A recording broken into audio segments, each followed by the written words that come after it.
quelle manière est-ce que vous percevez, vous, ce sujet et qu'est-ce que ça vous évoque, Madame Isabelle Krivski? On commence par vous. Merci. Alors, moi, je suis donc la direction régionale aux droits des femmes, rattachée au ministère chargé de l'égalité entre les femmes et les hommes. Il y a une direction par région. Et donc, on travaille en réseau avec les différentes régions d'outre-mer, de France métropolitaine, et sous la responsabilité des préfets. Et c'est pas une mission facile. Ça fait 3 ans que j'ai accepté la mission, le job. Mais en dehors de cette vie de directrice régionale, j'ai un vrai métier, puisque c'est pas un métier, directrice régionale. C'est vraiment une mission, une implication, une dévotion, un sacerdoce, parce qu'on se rend bien compte que la tâche est vraiment compliquée. Compliquée parce que, quel que soit le domaine, je dois intervenir sur l'information juridique, là justement, avec la GAV ici présent. On a mis en place des permanences gratuites, particulièrement au milieu rural, et la Guyane est rurale, toute la Guyane est rurale. D'ailleurs, il y a un jaguar qui dormait dans le jardin d'une amie, hier encore. Donc, elle habite pas loin, et le jaguar, il dormait dans le manguier. Donc voilà, c'est rural. Et on doit accompagner les femmes aussi sur toutes les questions de santé, accès aux soins, précarité menstruelle. Mon métier en temps normal, à l'origine, que je continue toujours, c'est que je suis anthropologue et à l'université, et ça fait 25 ans que je vois des étudiants dans une extrême pauvreté, des jeunes femmes qui font leur toilette au robinet le matin avant d'aller en cours, parce que chez elles n'ont pas d'eau courante. Ça, c'est banal, qui n'ont pas de serviettes hygiéniques. Donc on se charge de toutes ces questions. L'accès à l'emploi aussi, parce qu'on ne peut pas parler d'égalité sans avoir une indépendance financière. On aborde la question des violences faites aux femmes, on ne peut pas avoir d'autonomie et d'indépendance et de libération de ce cycle de violence s'ils n'ont pas d'autonomie financière. Donc on les accompagne aussi sur la recherche d'emploi, la formation. Et puis la culture de l'égalité, c'est ce qui nous rassemble ce soir. La culture de l'égalité, c'est comment l'art, le sport, la formation des plus jeunes, la déconstruction des stéréotypes peut nous aider à vaincre le mal. Parce que vraiment, on se rend compte que même le monde artistique, celui qui nous fait rêver, la musique, le théâtre, là on va voir des concerts, on va voir des artistes.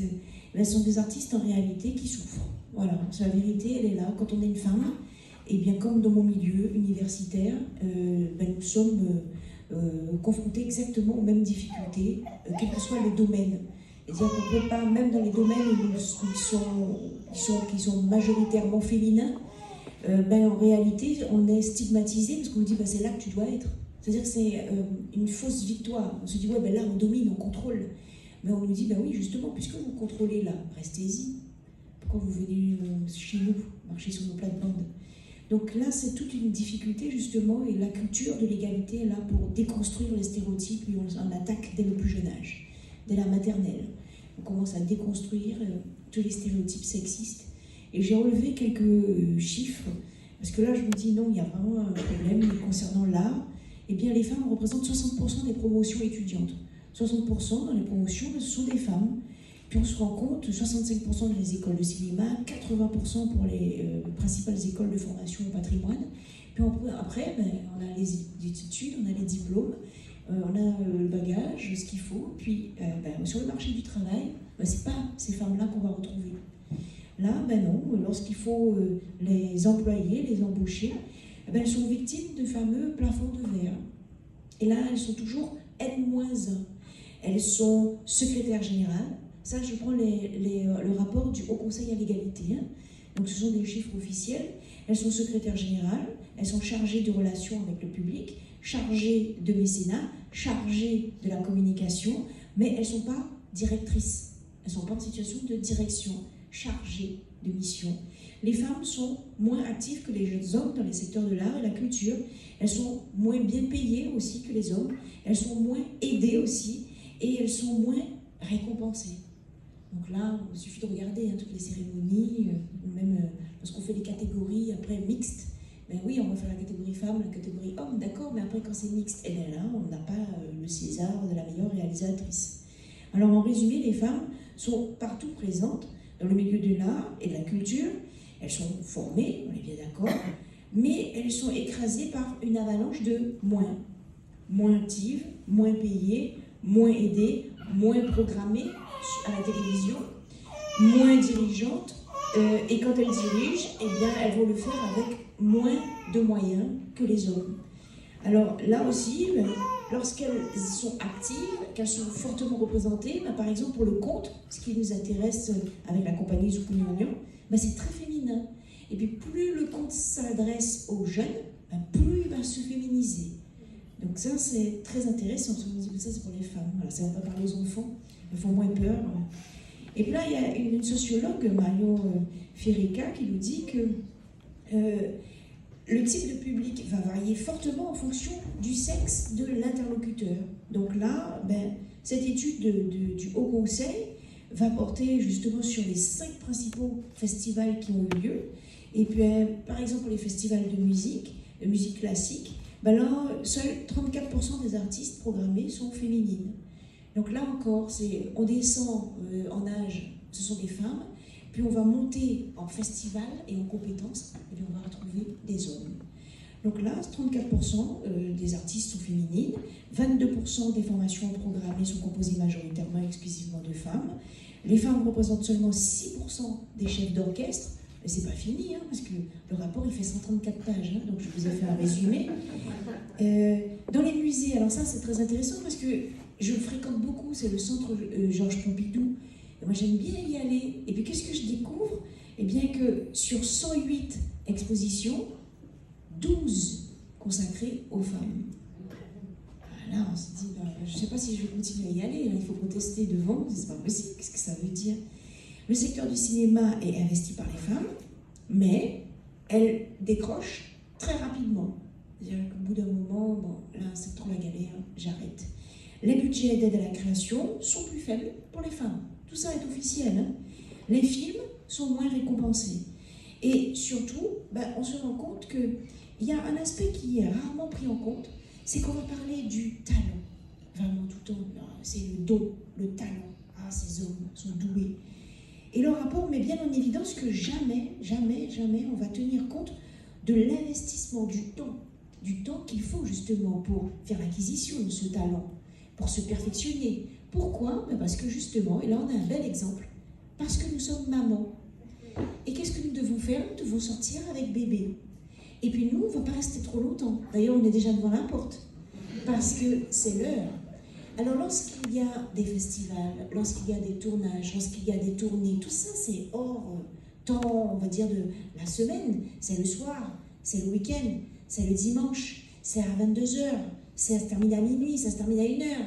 Les femmes, nous, on va se mettre en retrait. On va rentrer plus tôt et on va quitter le monde artistique aussi plus rapidement, et notamment lorsque le premier bébé arrive. Donc là, restez jusqu'à la fin. Parce que on est là pour déconstruire les stéréotypes. Et bébé ne nous gêne pas du tout. Donc voilà, voilà. Surtout si c'est une fille. Donc elle entend bien tout ce qu'on dit. Alors dans l'art, nous sommes des muses. Ça, voilà la place de la femme. Et d'ailleurs, c'est souvent ça, le réalisateur et sa muse. Donc une femme va tourner beaucoup de films parce qu'elle aura trouvé son réalisateur. C'est la chance. Elle a du travail pendant au moins 10 ans, puis passer 40 ans. Mais par contre, elles disparaissent. Alors là, oui, beaucoup d'actrices qu'on aimait, mais elle est où? Alors il en reste très peu, passé 40 ans, qui vont continuer à travailler, qui vont batailler ou qui vont carrément réaliser leur propre film, en disant bon, je me mets en scène. Alors là, on va terminer sur une note encore plus triste, mais c'est l'actualité. C'est aussi le milieu, comme beaucoup de milieux à dominante masculine, où on va retrouver justement ces agressions sexuelles. Là, en plus, l'actualité nous l'a prouvé, nous l'a démontré, maintenant on ne peut plus fermer les yeux. Et surtout, bien prendre conscience que ce n'est pas le fruit de notre imagination. On n'exagère pas du tout. Les chiffres sont là, ils le prouvent. Alors qu'est-ce qu'on peut faire? Voilà, par contre, on termine sur cette note positive. C'est justement de travailler ensemble, de continuer à créer ces passerelles, de continuer à en parler.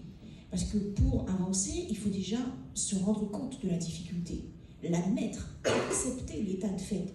Donc tant qu'on va continuer à jouer les autruches, disant mais non, mais regardez quand même, maintenant vous avez le 8 mars, quand même. Alors là, tous les 8 mars, on me fait le coup. Parce que je suis interviewée le 8 mars, on me dit mais qu'est-ce que vous voulez encore? souvent, les questions des journalistes, c'est qu'est-ce que vous voulez encore? Vous avez tout. Des hommes ou des femmes, des journalistes? Et souvent les deux d'ailleurs. Alors oui, on pourrait d'ailleurs, je vais terminer là, parce que je pense qu'on a un débat aussi sur les femmes qui intériorisent ces stéréotypes. Et on le retrouve d'ailleurs avec Ayodele, nous avons eu un débat sur les femmes chefs d'entreprise. Ben, bien souvent, les femmes chefs d'entreprise se sont obligées de jouer le rôle de l'homme, le stéréotype, hein, un vrai cliché de l'homme chef, agressif, autoritaire, je suis froide. Mais c'est un rôle, ça, pour les hommes aussi. Hein. C'est-à-dire qu'on peut très bien être un homme et tendre également. Donc ça, c'est possible. On n'a pas à se conformer à des stéréotypes. Et puis sortons justement de ces cadres, de ces rôles, de ces clichés, pour se voir réellement tel qu'on est, avec nos forces, nos faiblesses. Si on est un homme ou une femme, on a le droit d'être fort, on a le droit. Et surtout, bien prendre conscience que ce que nous vivons n'est pas normal, que c'est construit par nous-mêmes. Ça, c'est une bonne nouvelle. Ça veut dire que si c'est construit par nous, on peut le déconstruire aussi. Je vous remercie et je passe à vous.